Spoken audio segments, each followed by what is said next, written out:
So, thank you so much for joining, guys. Good morning, good afternoon, good evening. I'm not sure if everyone here is from India, but yes, in case you are from other territories, then good morning, good evening, good afternoon, all that applies. So, thank you again for joining. And before we start, all that is happening in Ukraine, maybe we should just have a sort of small prayer for those people who have lost their lives. And I don't mean to sort of go into 30 seconds break and all, but in our internal sense, let's have that respect to all those people. Some of those will be definitely people who were innocent. I mean, all those lives were lost. And we have heard, at last evening, I think there were about 137 people, which is not a small number, right? That's huge. So let's sort of pay respect to them. We hope that their souls rest in peace, and this whatever is happening between Russia and Ukraine comes to end very soon. So let's pray for that to happen. Now, to start with, I'm not sure how many of you know Lynn Nottage. She is an American playwright. She said, "In the business of war, the role of women is really to maintain normalcy and ensure cultural continuity." Right? And this is so true because right from childhood, we have been seeing, our mothers, sisters, other women around us, how comfortably they are able to handle situations. Yes, there will be stress, but then, the way they handle it, and that's something that doesn't show up on their face, they manage it pretty well. And I personally have sort of appreciated that with my mother handling the situation, and later with my wife handling the whole situation better than me, of course, no doubt about that. But yes, this is something that we have seen, and that's why I think one of the most resilient people that we could learn from are the women. Okay, now from that perspective, I think we I mean, having that background, we decided that today we will have a panel discussion with all the prominent leaders from industry who are women. And thanks to all of you for accepting that invite, and thanks for joining this panel discussion. It was my pleasure talking to you and inviting you to this panel discussion. So with that, I think we'll start. I am Deepak Singh. I am the CEO of Gorisco Solutions, and it is my pleasure and an honor to have all the panelists on the dais. Let me sort of start the introduction. I'll try to keep it short so that we take a lot of time in the actual discussion rather than introduction. So let me welcome the panelist, Ratna Pawan, who is currently Transformation Director, Risk Advisory in EY. She has significant and astute professional experience in financial services across non-financial risk management, spanning business continuity, information security, data privacy, insider risk, physical security, and fraud. She is an active panelist and speaker at various industry forums. I'm sure that you guys would have seen her and heard her multiple times and conferences. Apart from being a management committee member of the global BCI Women in Resilience, BCI has a Women in Resilience forum, and she's also a global member for that, and the BCI Mumbai chapter. Welcome, Ratna, and thank you for joining us. Next, we have Malini Pant. Thanks, Malini, for joining. Malini is the head of business resiliency for JP Morgan's operations in India and Philippines. She has more than 25 years of varied experience in business continuity, risk and controls, investment banking operations, and corporate finance. So that was too short about her, I'm sure, but she's not that way. She has a lot to add, but she did not give me enough, input because she knew that it's not about, a lot of time should not be given on the introduction. So thank you again, Malini, for joining this session. Now, Thanks for having me. thank you so much. My pleasure. Now we have Padma Shri Prasad. Shri, as she is called, she has about 29 years of varied work experience, out of which about 15 years has been in business continuity domain itself. She has been part of organizations like, just hold on, this is a WhatsApp call, so the silence didn't work.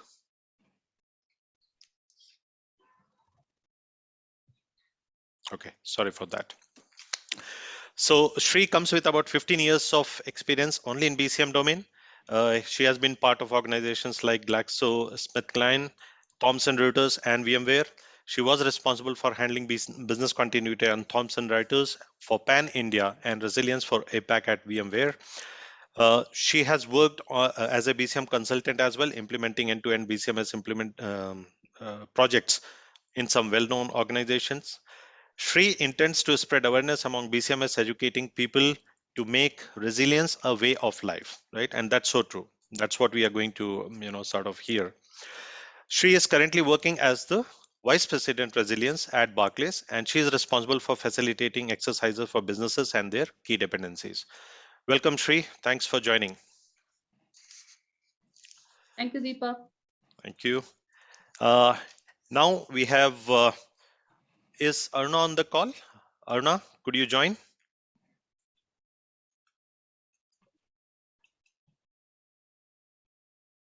Okay.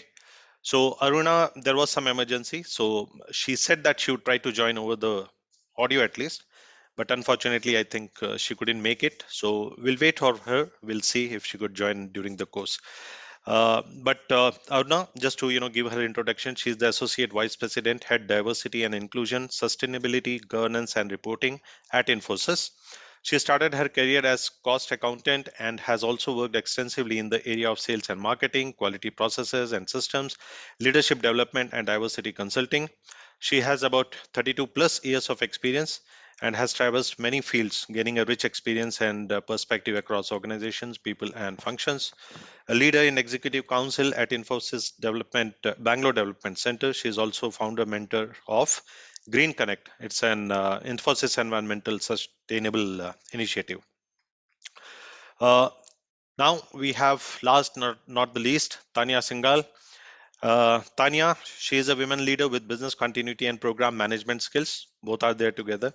She is currently the vice president with Wells Fargo, Bangalore, managing core business continuity, resiliency, and incident management.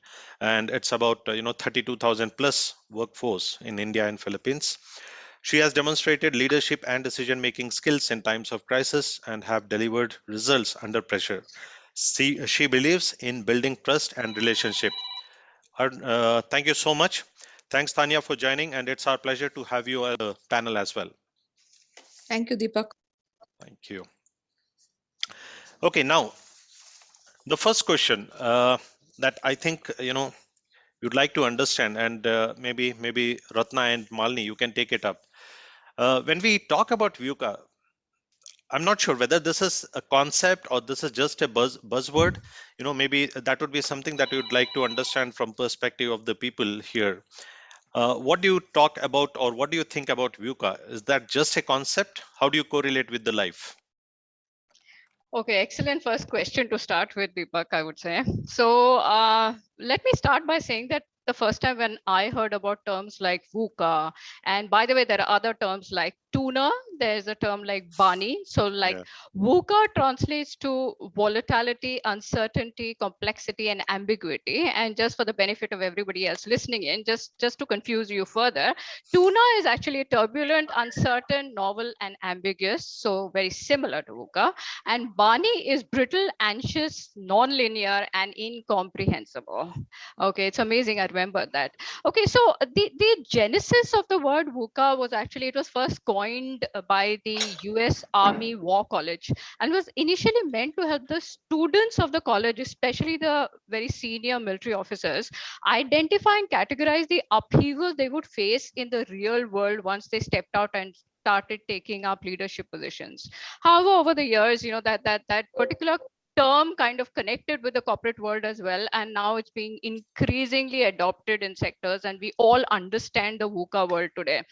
It basically relates to and aptly explains the underlying problem behind our tendency to be taken by surprise and being caught unprepared. But the world that we are today living in is unarguably, I'm sure all of you agree, becoming more and more complex, dynamic, and uncertain, which means that this is increasingly difficult to anticipate significant changes in the strategic environment in order to really prepare for a negative impact in time.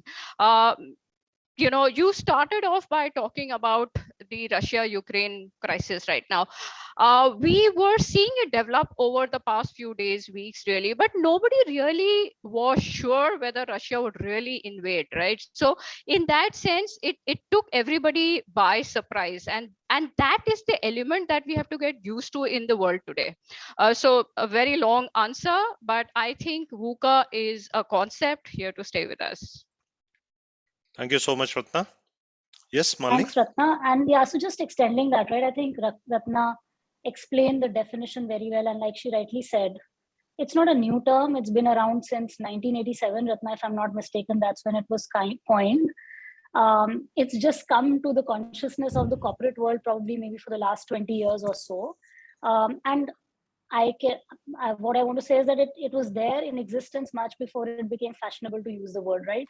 The reason why I say fashionable is because everybody is talking about VUCA, but at the same time, while it is the one of the buzzwords to use, it is very, very real. And to Ratna's point, it is a concept which pretty much pervades everything that we do in life today, right? So Ratna gave the example of Russia, which is absolutely spot on. And so if you look at maybe a couple of other examples, right? So why the volatility, the Russia-Ukraine war is a great example of why we did not know how the situation would unfold. If I look at the uncertainty angle, take the pandemic as an example, right? So 2 years of uncertainty. So we've had waves, we've had ebbs and flows to the way the whole COVID wave has been going. Even today, when most of the world seems to be coming out of the current wave of COVID, who knows what's in store? There's some countries in APAC that are still pretty significantly impacted if you look at what's happening in Hong Kong and a couple of other countries in Asia. So there is still a large element of uncertainty, right? From a complexity point of view, right? Just the whole, is the world more complex today? Undoubtedly it is. Just the whole interconnectedness that we have as part of being connected through the internet, just the whole global interdependencies that we have. The supply chain crisis is a great example, right? So there were issues that happened in one part or two locations in the world, but pretty much impacted across the globe. So that's the gamut of interconnectedness that we have that adds to the complexity. And the ambiguity piece is, of course, about not having clarity at all moments of time, right? So, and that's the challenge. How do you kind of anticipate and get ahead of ambiguous situations, which may not be very clear, which may be hazy, and the picture may still not be emerging. So I think it needs to be part of our, without getting too caught up in what terminologies to use, and Ratna gave several interesting ones. I think the idea is to understand the concept and really kind of build these into our day-to-day so that we can be more resilient in dealing with these situations. Yeah, very well said. I think we should not get lost in the definitions and the terminologies, right? We actually have to ensure that the action is happening on the ground. And one thing that I would say, I didn't know that this existed since 1987, and I thought maybe it is something that came up in last 8 to 10 years, frankly speaking. Simple But Google search will tell you that, Deepak. Yeah. So, no, but really, I didn't do that. I didn't do that. no, Only I'm to telling you, I did that. It's there. I wanted to see how long back we had this terminology. very good. So it's there Absolutely. on Wikipedia. Okay, good. Thank you so much. And now my next question would be to Shri.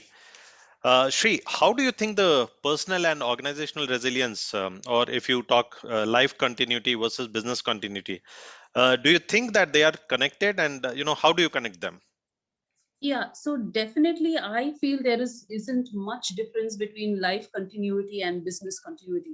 And if you go way back, even the way man is designed, he's designed with a lot of resilience. Like we have 2 eyes, 2 hands, 2 lungs, 2 kidneys, so that one acts as the backup for the other.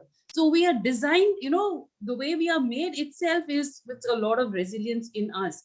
And also when it comes to life, I think we as people, we apply a lot of continuity skills without even realizing that we're doing that. Say for example, a new mother has just started working, and one day she just realizes the nanny is not going to be coming to take care of the child.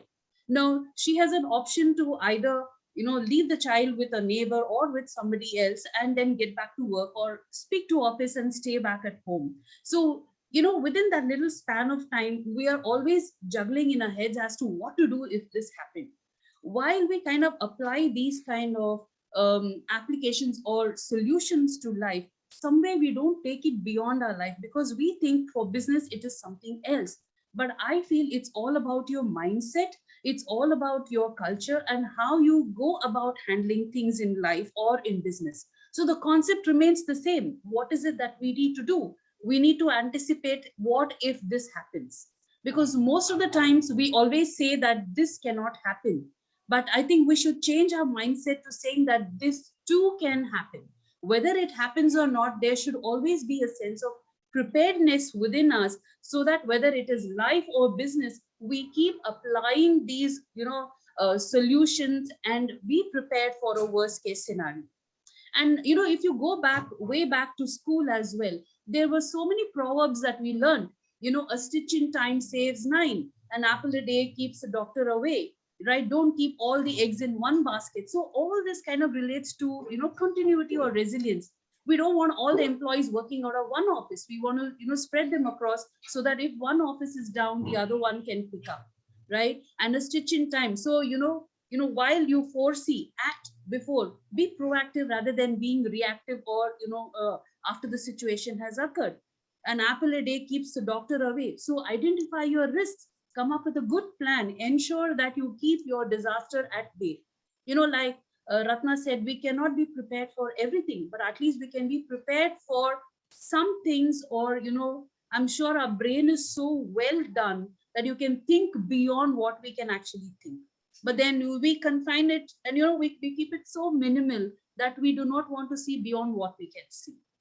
And my thing is, whether it is life or business, be prepared for things that you cannot see, for the unforeseen.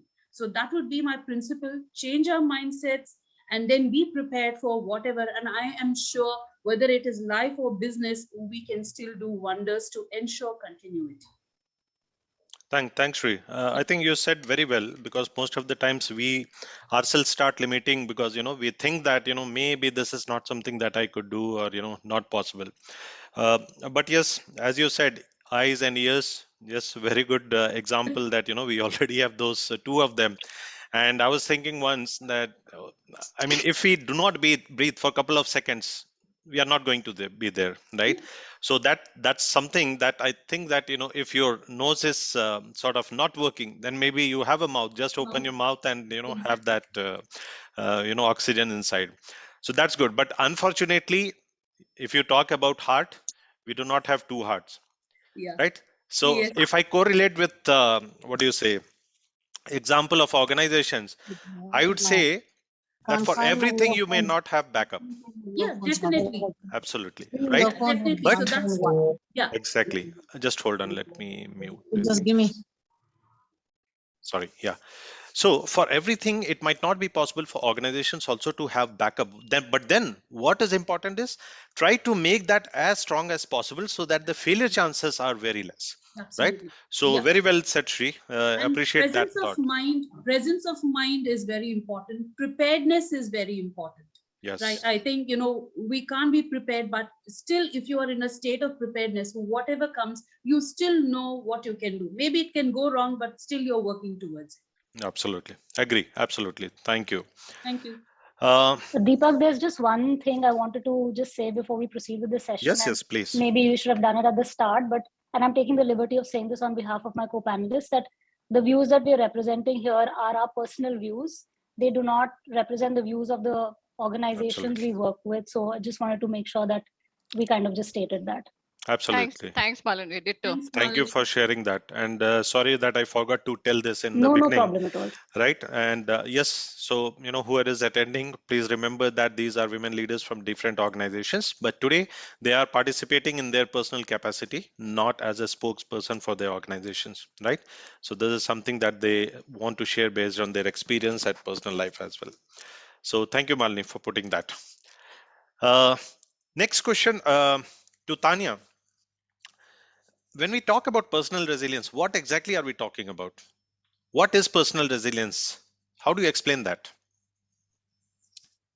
Sure, Deepak. So, personal resilience for me would come under two broad umbrellas, health and wealth. When I say wealth, I mean financial resilience. And when I say health, I mean physical, emotional, mental. And I'd like to give you an example of both. So during COVID, there have been job losses. I, for example, don't want to just paint a picture of gloom. I'm a pandemic hire myself, but many, many women have had to give up their jobs. So by financial resilience, I mean, preparedness or access to money in the sense in case of a job loss, in case of an earning member in the family, losing an earning member in the family, in case of hospitalization, in case of travel, for example. So financial resilience is something I think that needs constant work and something which is very much part of personal resiliency. From a physical, mental, emotional standpoint, again, I'd like to take an example. Earlier this year in January, my dad was hospitalized in Bombay. And, it took him 7 hours to get a hospital bed. So he was in a makeshift bed lying on the corridor. My sister was on the road simply because it was safer than being in the hospital and there was no room. So as a business continuity professional, I like to think of myself as resilient. And I like to say, when a crisis comes, keep a cool head, bring it on. But I have to tell you that experience was, made you feel helpless and hopeless. We were quite defeated. I was quite defeated by it. And one had no choice but to really wait it out. And today my dad is home and things are better. But at that point in time, you have to keep your wits about you. Now, I don't want to get into how you can keep your wits about you, but I will say that for personal resilience, it encompasses, as I said, both health and wealth. Thank you. Thank you. Thanks, Tanya, and thanks for sharing your experience. Because yes, many of us should have gone through that.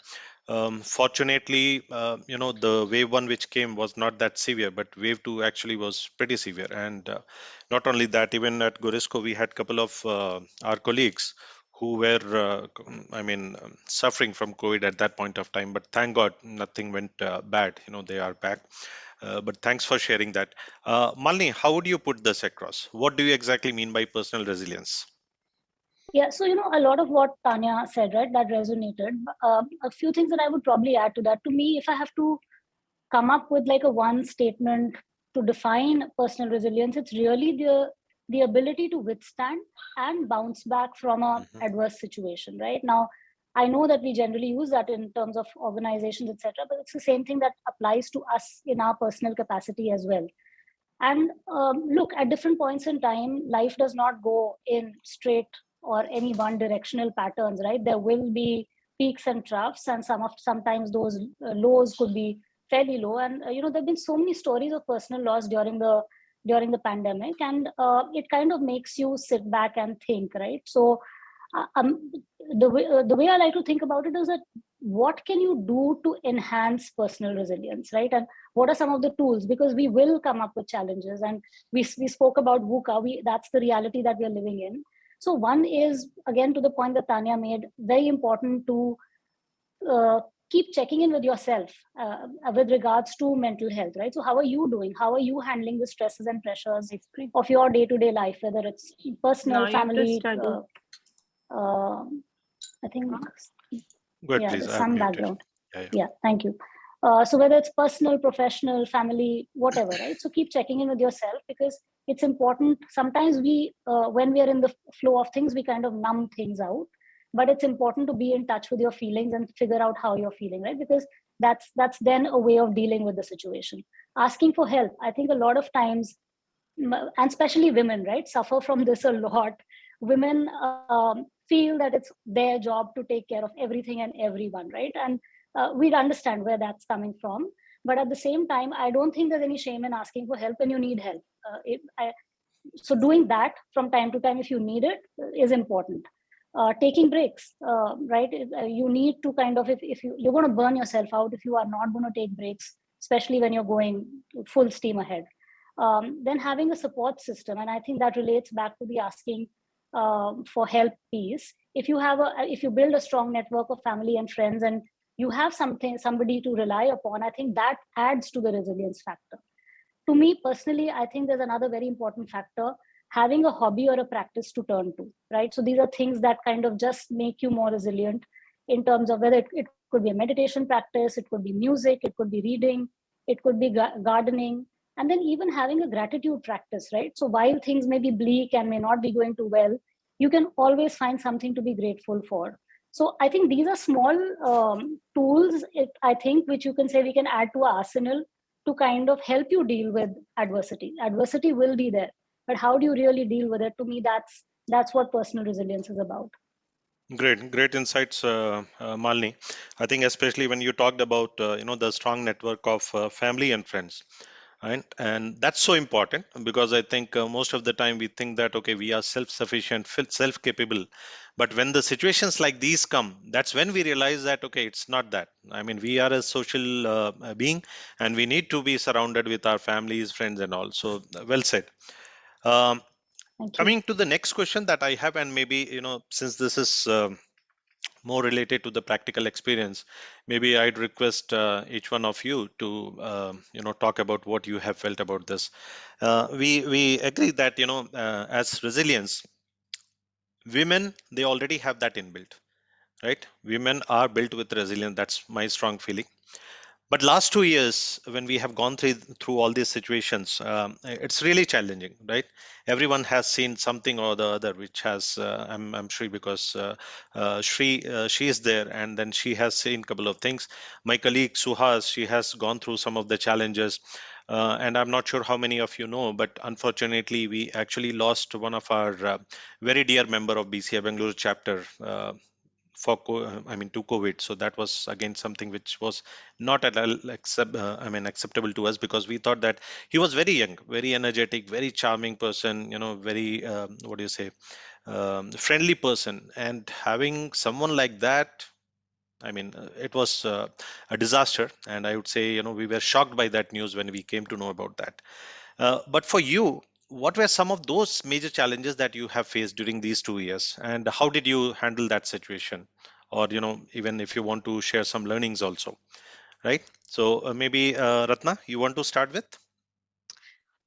Yeah, sure. And sorry to hear about, and we had heard about the person from the BCI Bangalore chapter who passed away, and that was a really sorry feeling for all of us, because that was somebody really close within the industry, was who we heard of, and there were a lot of instances like that around us that we heard of. Anyways, I want to say something that Tanya said. It was not all gloom and doom, and honestly, all of us have our own personal stories. I know she has some stories which are not so good, and but from my perspective, there was nothing went wrong immediately in my family or around me. Of course, a lot of my friends and colleagues, there were a lot of sad episodes as such. So I'd like to really say that in the last 2 years, of course, there were lots of learnings. Okay, you didn't have to go through it yourself to have picked up those learnings, and a lot of it, Tanya and Malini, both of you really covered a lot of it in your previous answer. But at the cost of repetition, let me just say that I picked up this theme of 4 fixes, both for my personal life and for my professional life. For my personal life, I would say first fix your body. Right. So that's your physical resilience, exercise, water, rest, good food, relaxation. Second is fix your mind, your mental resilience, which is meditate, read, write, be positive, have a sense of gratitude for whatever you have. Third is fix your money, financial resilience, right? Learn, save, invest, create value. I think in the last 2 years has taught all of us the value of financial resilience, right? Fourth is fix your relationships. Again, Malini, you mentioned it, right? Trust, integrity, staying connected, having a community of close friends, and so on. So these were my first 4 fixes from a personal resilience perspective. From a professional or organization resilience perspective, my first learning was that it's a VUCA world and it's here to stay, which we can't avoid. The only thing we can do is to prepare for it. The second is working from home works, but that does not mean that you do not need business continuity. And I'm wearing my professional business continuity, resilience, enterprise risk hat when I say this, right? Third is you have to prepare now for a world in the medium to long term where the hybrid world, which is working in office and working at home, is going to be a reality. So that's a very different risk landscape that we have to be prepared for, right? The fourth is cyber and digital. It accelerated at a pace and continues to accelerate at a pace never known before. It's the greatest boon, but also the greatest bane. And we can only prepare to safeguard against that. So that's my 4 and 4. Okay, thank you so much. I think you talked about these four fixes: body, mind, money, and relationships. Good insight. Thank you for sharing that. I think we'll try to use that as well. Um, Tanya, would you like to add something to this from your experience? Yeah, I think in the last 2 years, firstly, during the lockdown, I felt like I was in Groundhog's Day. For those of you who watch the film, you're living your life in loop every day, same old thing, right? There was nothing to look forward to, no maids either. It was day in and day out. So that I think we all experienced, and as tough as we are, we'd like to believe it took its toll. At least it did. It took its toll on me. I mean, there were days you felt completely defeated. What I found during COVID was decisions that I take normally very easily, what to cook, what to get. When you have COVID at home, these decisions are very, very exhausting. Who should eat what? Whether you should order, should people and friends want to send food home? But all said and done, you're a COVID home. So if you have excess, you can't even send it anywhere. So I found day-to-day decision making, which I do, I'd like to say without batting an eyelid, during COVID, exhausted me completely, because there were just so many parameters, factors to take into consideration that, which is why I feel this pandemic has, we're continuing to learn. It's not that the learning has stopped so much through it. So what I would say is, Deepak, to Ratna's point about fixing your body, I would like to take another personal example. I procrastinate. I'm quite lazy. I only go to the doctor when I'm feeling really, really ill, not otherwise. And through the pandemic, 1 year in, I happened to meet a physiotherapist who now today is a very dear friend of mine. And, I had a niggling shoulder and knee problem, and I had done physio earlier. It got better, then I got lazy and the pain came back. And he said, why don't you start, again, baby steps, we'll see how it goes. And today it's about a year and a half since I've started doing my sessions with him, only 3 hours a day. It's not that it releases endorphins and I'm jumping for joy at the end of it. But you know what? It's definitely given me more confidence, and it helps me have better control. I think during COVID, one of the things perhaps we all experienced is lack of control. There were too many unknowns. So that's from me, Deepak. Thank you. Thanks. And Shri, what would you add from your Oh, experience? mine has been a big roller coaster. Yeah, I know. So I joined, I'm a pandemic hire again. The first day of a new job, and I see my husband is very, very, very sick to the point he cannot even get up, and he had actually, this was during wave one, and the test actually came negative, but then he was still showing a lot of symptoms. And that was the first day. And I told him, today is my first day, and he wished me good luck. And in the next half hour, I see he's just fallen off.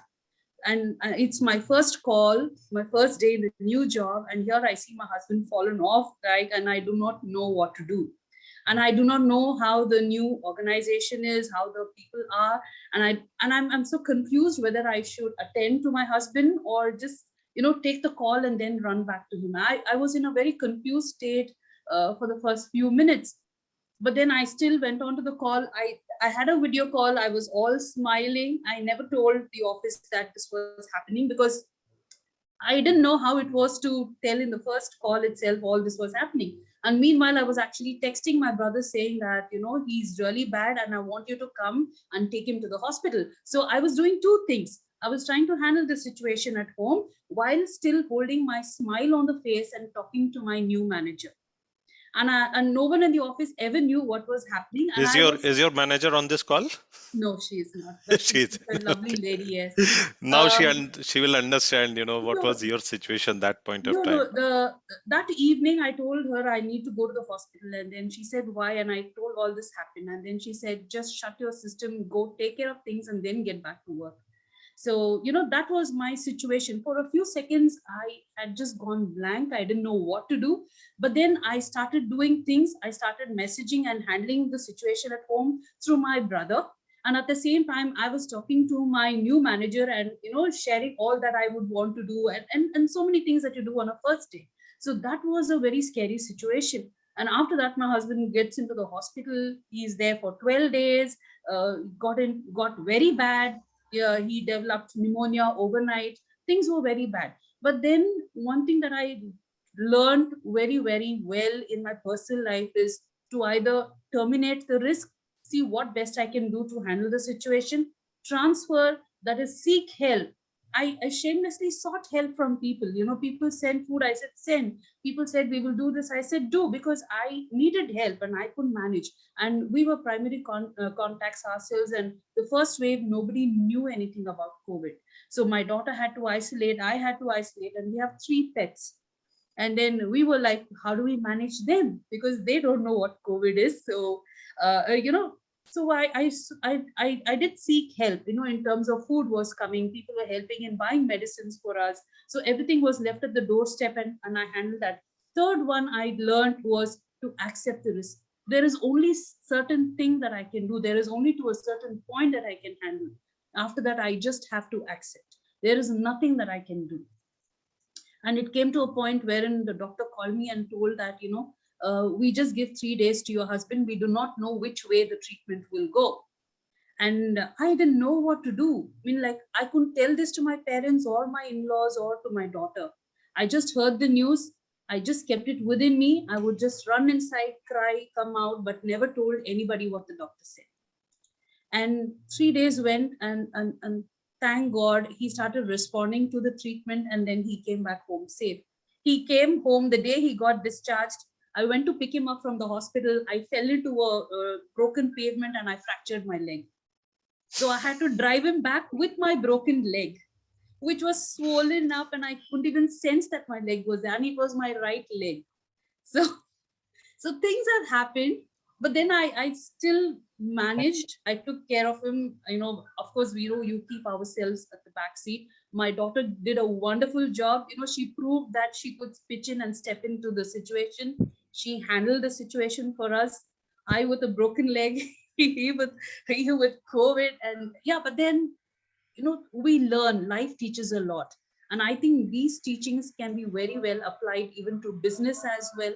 And these are 3 things that I learned very much. Either transfer the risk, accept, or try and terminate. If you can't, just raise hands, because there is very little that you can do. Because, right, how Yeah, much ever I speak, in reality there is only a certain thing that I can do, beyond which I have to just wait for destiny or wait for things to turn out well. absolutely, Yeah. absolutely. So And that's my story. And the story thanks. continues in wave 3 too. I know, and that's why I think Yes. because I'm aware of what's happening. And But still yes, going, yeah. you have been It's still always strong, like others, and then I hope that everything will be normal. yeah, Okay, so it will, yes. take care. Yes, Uh, thank you. yes, Malini, how do you how do you think Yeah, about this? so Yes. just enjoying listening to my co-panelists and great stories. And Shri is the, the example of positivity in its true form. So kudos to you, Shri. I think I touched upon quite a bit in my previous response as well, Deepak. But a couple of things maybe that I would just add. Look, challenges personally for me, lots to be grateful for. Uh, didn't have as much of a, like, nowhere near what probably Shri went through as well, right? But at the same time, I think from what we were hearing around us, in my case, I think one challenge that I faced was that my mother, who's in her 80s, was living with me through the pandemic, right? So what the pandemic made me realize was that everybody, uh, rather than their own selves, were there's also this added responsibility for the people that you need to look out for, right? So your parents, your children, and those that are vulnerable, and those that may have comorbidities and things like that. So I think every action that I took, I was extremely conscious about what kind of an impact would it have on her. So my exposure, I could not step out of the house, right? So there were things that needed to be done, and I had to be out. So there were groceries to be done or whatever. But at the same time, there was the fear that I might become a carrier of an infection. Though I may be fine personally, but it may not be fine for her. With God's grace, things were fine. So I think those were some of the things that you have to.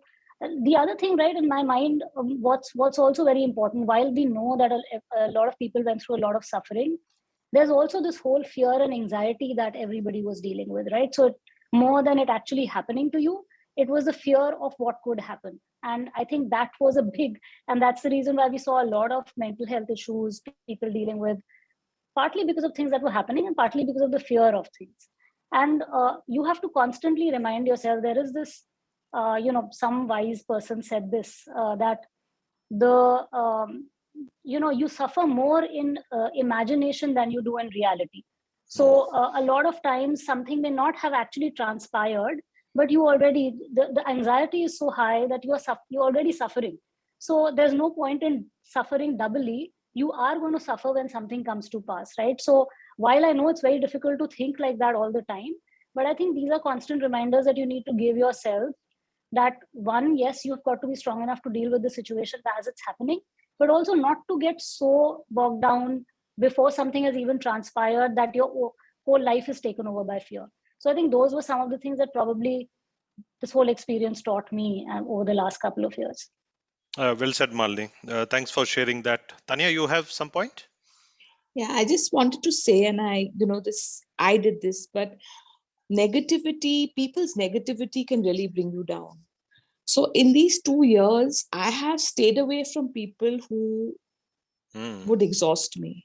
Very good. I've consciously, you were not in touch with that many people, or definitely not meeting them through COVID. But there are some people who you're worse off after you've spoken to them, or met them. So I have consciously cut down on those equations because I just didn't have the energy or the inclination to keep up. Thanks for sharing that. And that's so true, because sometimes you get more worried when people around you start talking about all the negative things that's possible, right? Yeah. And Right. yeah, So And, Deepak and the news had enough of it and more. Like anything you read, anything you heard, any was all WhatsApp group negative. was anyway negative. So Bapre, don't add to it, Yeah. So I have consciously cut down on those relationships is what I did. sure. I just thought of something funny there, Tanya, to what you just said. The only thing negative in the last 2 years that we were looking for was in our RT-PCR reports. In our reports. So,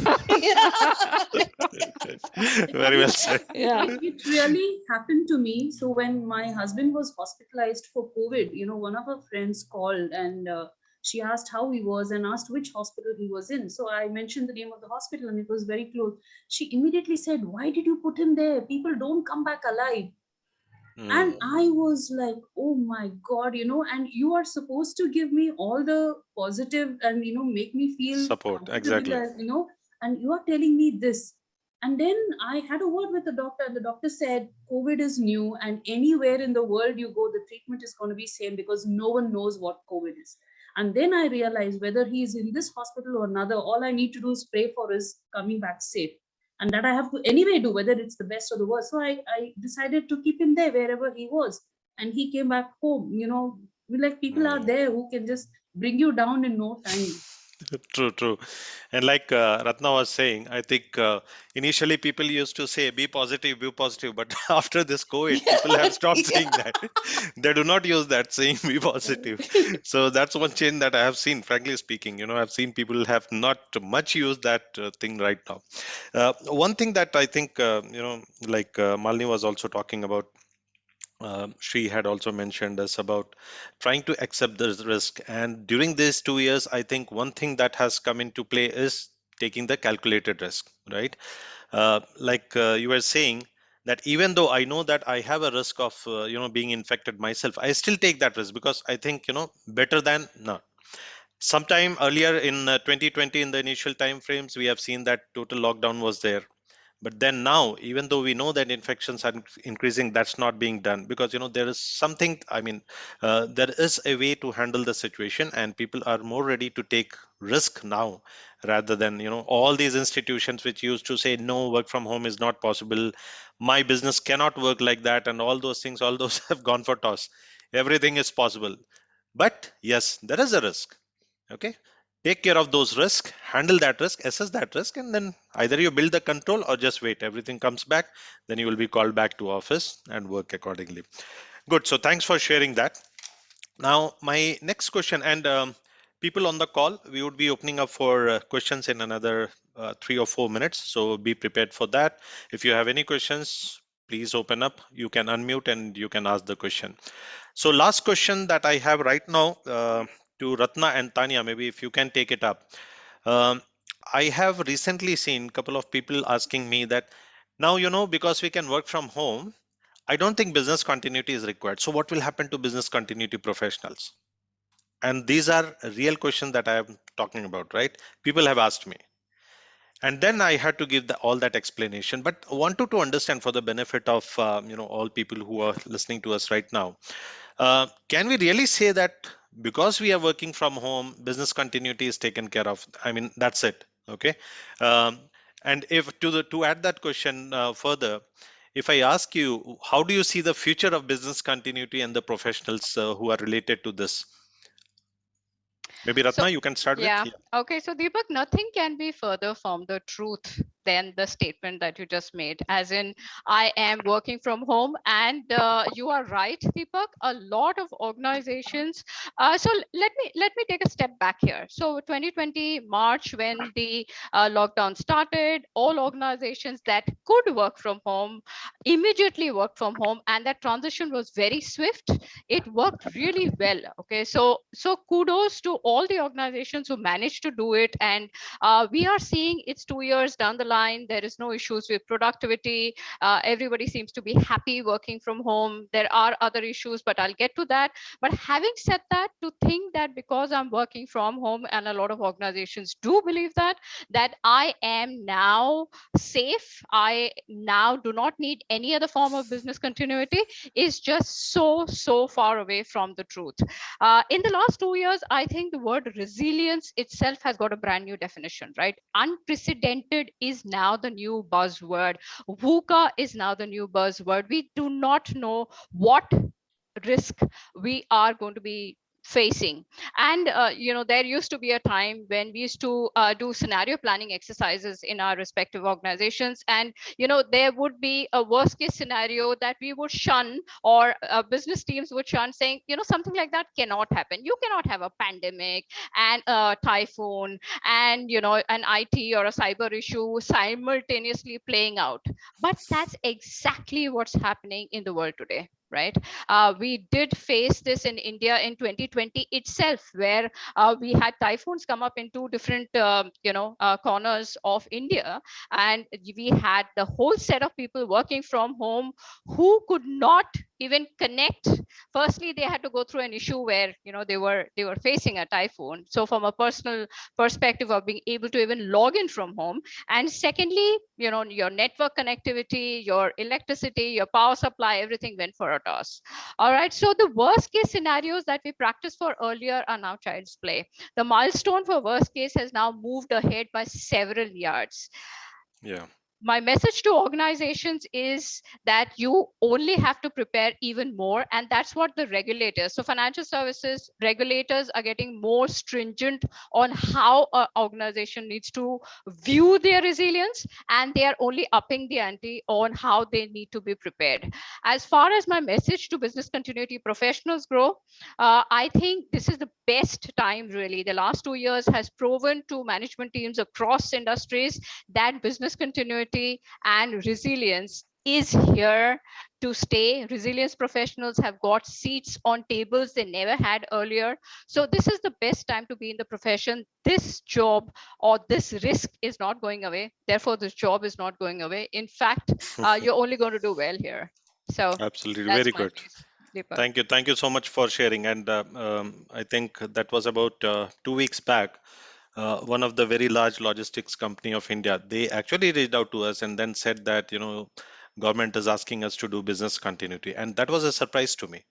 And can you please help us on that? And this is something that, like you said, for financial services and all, yes, even for logistics now it is getting there, right? So I think because supply chain and all was one of the, they faced a lot of disruptions in their business operations. So yes, Tanya, you'd like to add something?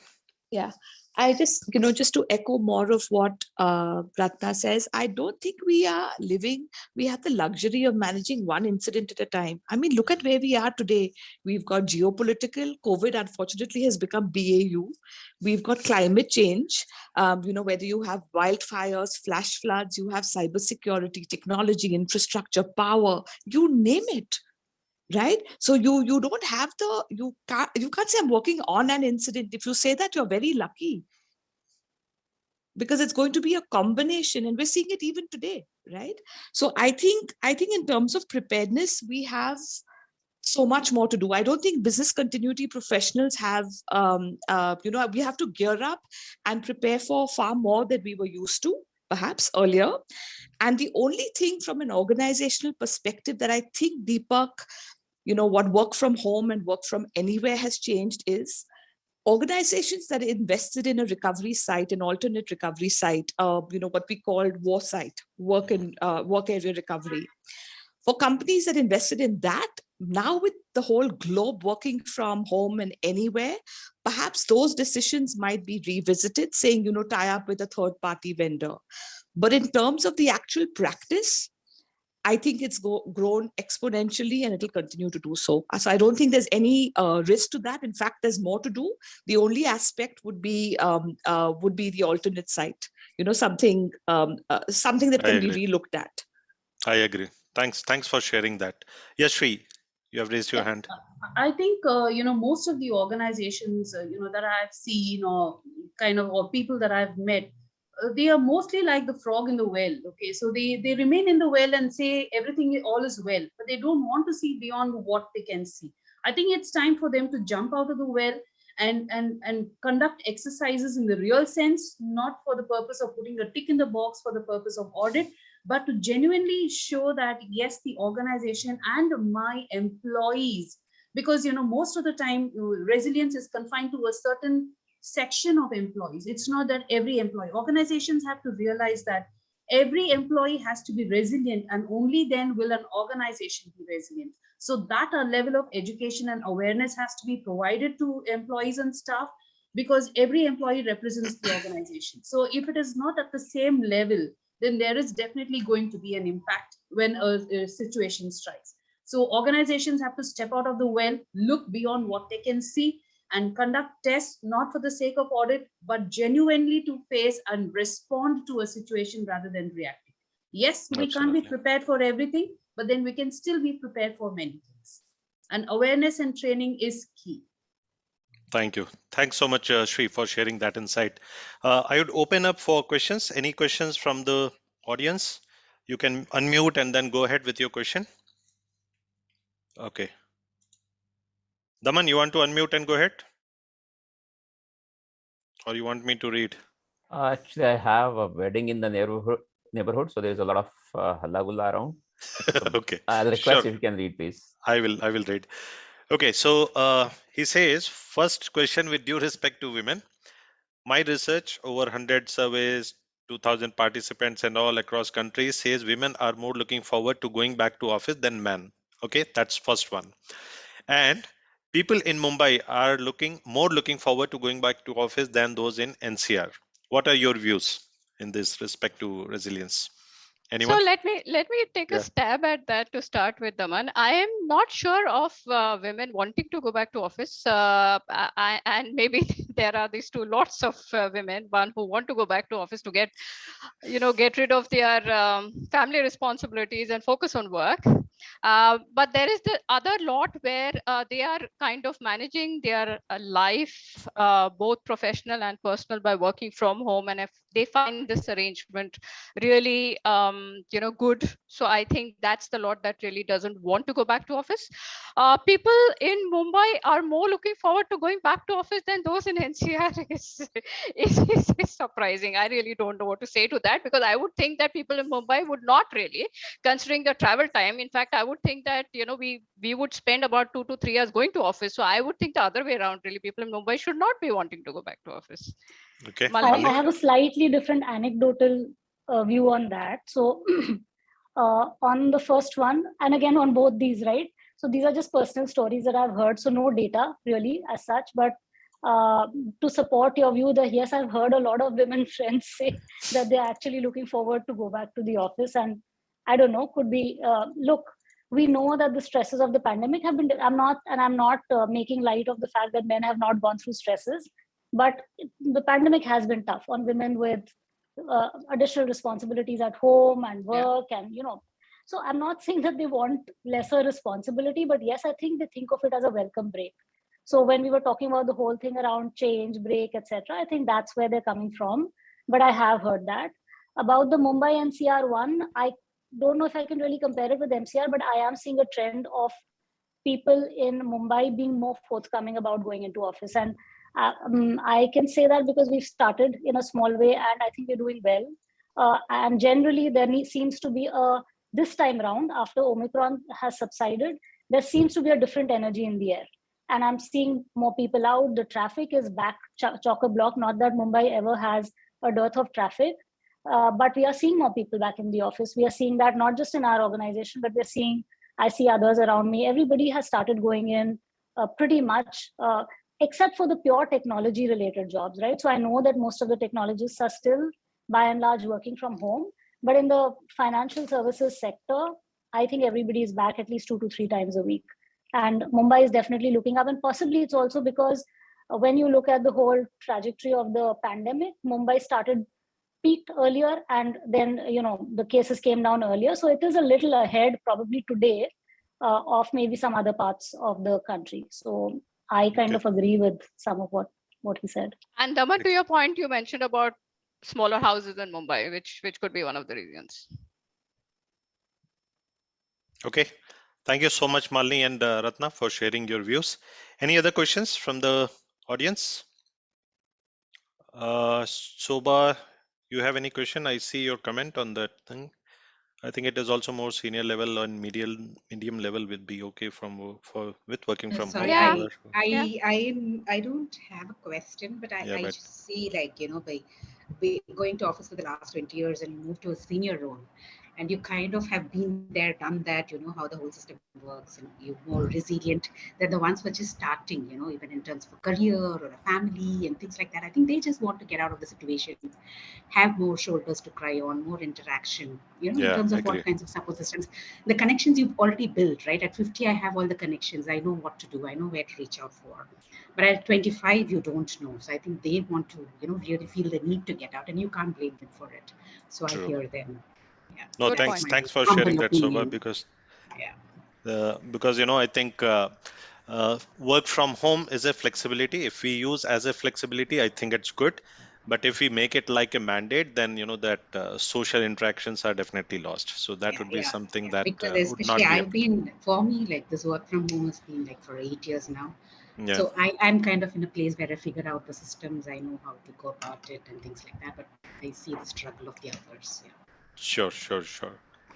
Okay, so I think Tanya? Deepak, people want a hybrid model. They want to be given a choice. Monday to Friday, come in every day. Oh yeah, Don't ask that us ship that ship has sailed, right? Mhm. Give people a choice. Everybody's working from home responsibly, so longer hours perhaps, so, and nobody wants to be stuck in traffic again, 2 hours one way. Those days have gone, right? So make it a win-win situation is my request to organizations who are insisting people get their butts back on the seat. Yeah, Okay, thank you so much, absolutely. Tanya. Well said in good words, I would say. Uh, I think it's time for us to close, but before closing, I'll take one last question because, let's try to understand this aspect that, COVID has not only brought in a lot of negatives, it has brought in a lot of positives as well, right?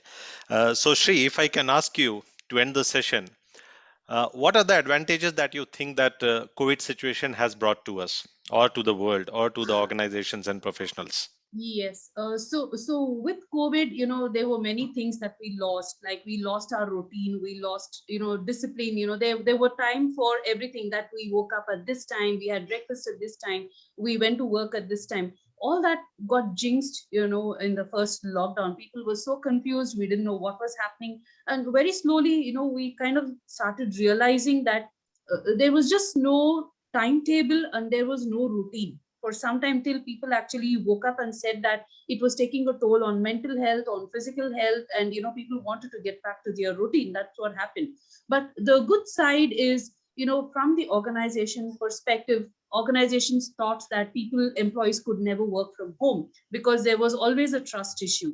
But then COVID proved it wrong. We had all the employees working from home, and we're still doing, and things have been good. The mindset of people have changed. So that is one very good thing that I see from that COVID happened, because it made organizations realize many things from a real life perspective, not for the sake of books, or not for the sake of documents, but they realized that yes, work from home was possible.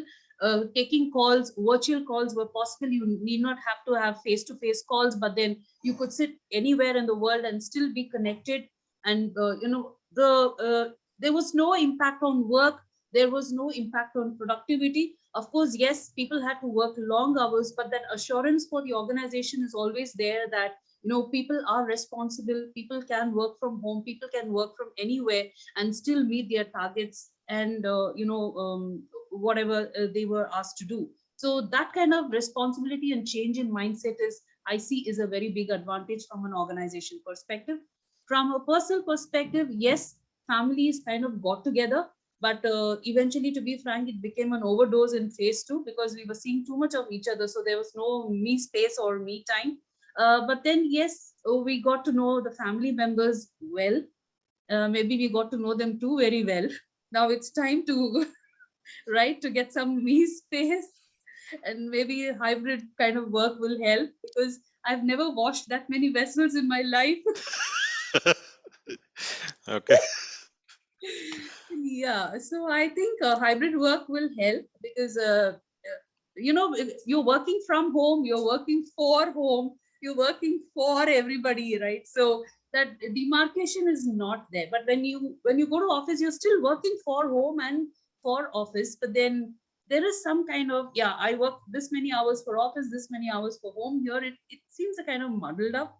But then I think each one have their own way of dealing. I'm happy with a hybrid solution because it's a win-win Good. and hopefully it works. Sure. Yep. Thank you. Thanks for sharing that. Tanya, you have some points? Just one point. I think organizations did one thing very right with respect to people. And I'm just not talking about startups. I'm talking about 10-year-old, much older organizations. New joinees were, from their last working date, the new date was the immediate next date. There was no break. So even if employees were not productive on day one, not set up to work, organizations said we don't want them to take a gap in their last working date and new joining date, because with COVID, just there was so much, it was so unpredictable, right? We know people who've been in no man's land, for lack of a better word, because they were neither with their previous organization nor with the next one. So I think organizations did right by people. Agree. Agree. Someone else raised the hand. I'm not sure who it was. Any other question? Joseph, You want? No, Deepak. I think it is well past the time, so maybe Okay. I'll reserve my question for the next time. Okay, sure. If you want, you can send it to me. I can post Sure. out to the people. Okay, Sure, will do. so it's 5-4. Thank you so much. Thank you all for joining. And it was a great session. Thanks to Sri, to Ratna, to Malini, to Tanya. And unfortunately, Arna couldn't join us. But I'm sure that the session was lively. It was interactive. Thank you so much, all of you, for joining. Thank Have you. a happy weekend. And to the panelists, great work. Thank you so much. I enjoyed discussing with you. Thank you. It was a Thank you pleasure. so Thank you. much. Great Thank Thank you. you. Thank all of you. Thank you, Bye-bye. everybody. Thank you. A lovely Thank you so weekend. much. you. Bye. Okay, Thank bye you. everyone. Bye. Bye. Bye. Bye. Thank you. Thank Bye-bye. you. You all. Thanks. Bye.